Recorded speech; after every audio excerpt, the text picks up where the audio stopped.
Okay, issue 4. Where's the power? Beset by wildfires, Californians continue to face intermittent power cuts this week.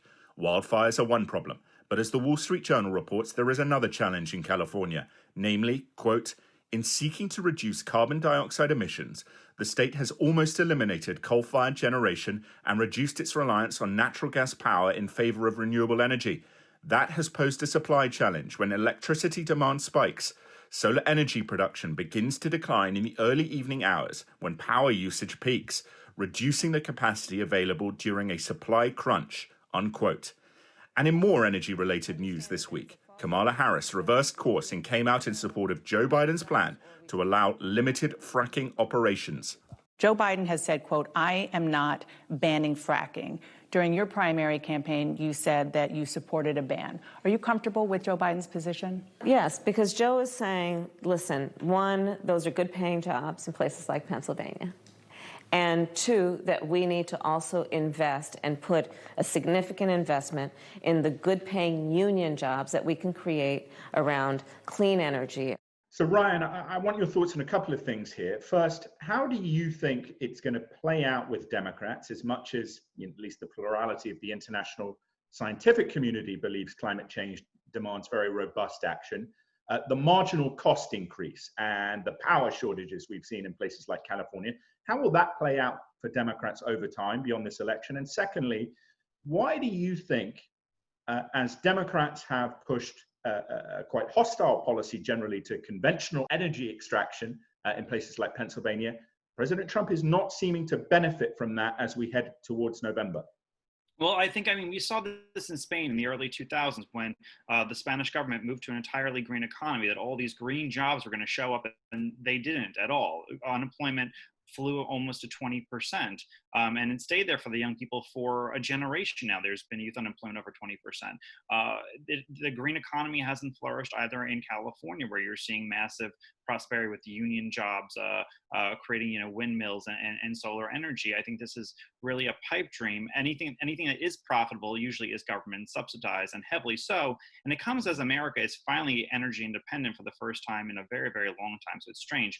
Why isn't Trump benefited from this politically in any polling is because, well, the polls have tightened a little bit, but the reason is that elections simply aren't only on policy issues. If it was, we'd have a much more, I think we'd have a lot of different outcomes when it comes to election results. It can matter on personality, on the mood of the country, on the direction of the country. And I think that overall, it's been a very long time since Democrats held unified power in Congress. It's been over 10 years, and memories are very, very short. People don't remember how quickly Obamacare and other regulations were rushed through. And I think that they're contemplating hard enough of what that looked like, just because I think they're tired of the moment of I think they've hit a fatigue level between tweets and the media and the news cycle. And I think a lot of people just want things to go back to normal, but you can't put that toothpaste back in that tube. Eleanor, your thoughts?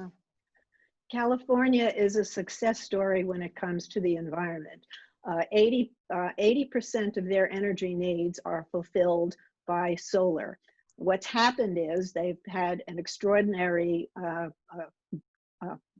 round of high temperatures going as high as 110 in some parts of the state. And the governor's been very honest. They did not prepare, they did not expect to be challenged by that, combined with the wildfires, which are the worst wildfires, I guess, since the last round of wildfires. So that does not mean that they're not being successful with solar energy and with alternative energy. They expect to be independent of fossil fuels by 2045. So the rising American electorate, which is basically young people, people of color, single women, you poll them, climate change is high up. I mean, it's after healthcare and it's after the virus, but it's now a polling metric. And this is the first election, well, in 2018, I think it mattered too, but this is the first presidential election where this is a really serious issue. And so I'm just glad it's on the radar. I think there are going to be problems, but I do see alternative energy as a job supplier, and that's one of Biden's most popular lines is he said when he looks at alternative fuels, he sees jobs. Trump looks at it and sees the destruction of the American family. This is the future, and people care about a warming planet, and they want the good jobs that come from addressing it aggressively. And I think we will get that with a Biden administration. There are a number of Democrats who are really very strong on this issue. So there's a lot of expertise and science that will go into a Biden administration. And Pat, to Eleanor's point, there is this rising consensus about the need to do more to address man-made climate change. And yet, when we think about the economic challenges of rising energy prices in corollary with green energy mandates, there will there not be a political challenge there for Democrats in the future? People do not want to pay more, do they not?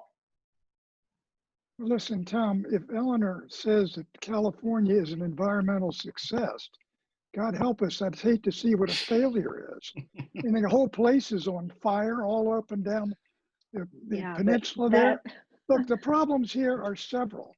One is they gave up real forest management the way they used to do it out there, which mitigated somewhat these forest fires and brush fires that take place. They've overbuilt out there. They've gotten rid of gas and oil and nuclear and coal, and so now you get your wind power, which dies down sometimes, power which doesn't work at night, and they've got a real looming disaster on their hands. But it's California's problem. But the whole country and the whole world ought to take a look at California, because it's what can happen to you when you let the environmental extremists take over and run the show. Clarence, your thoughts?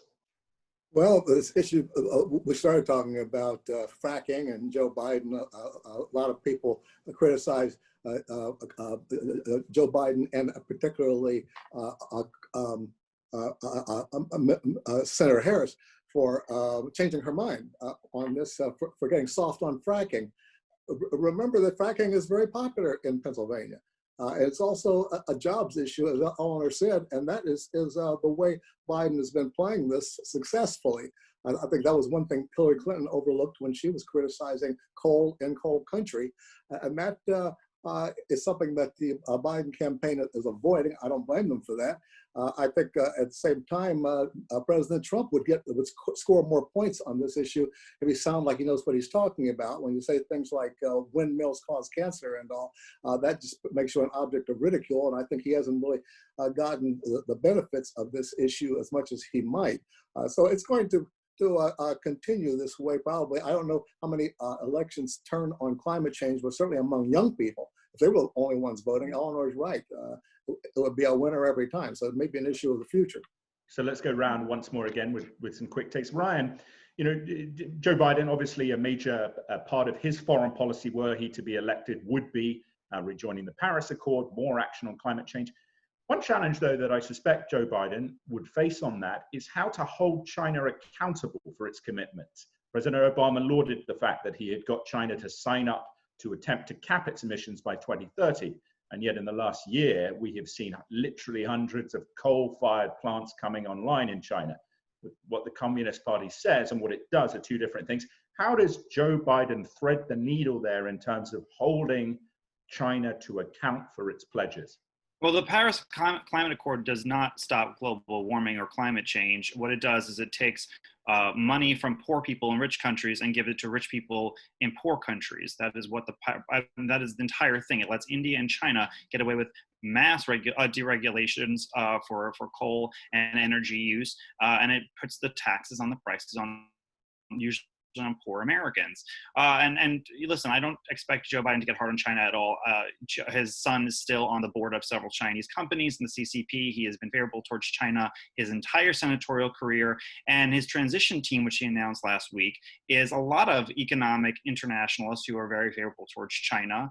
You even have the head of his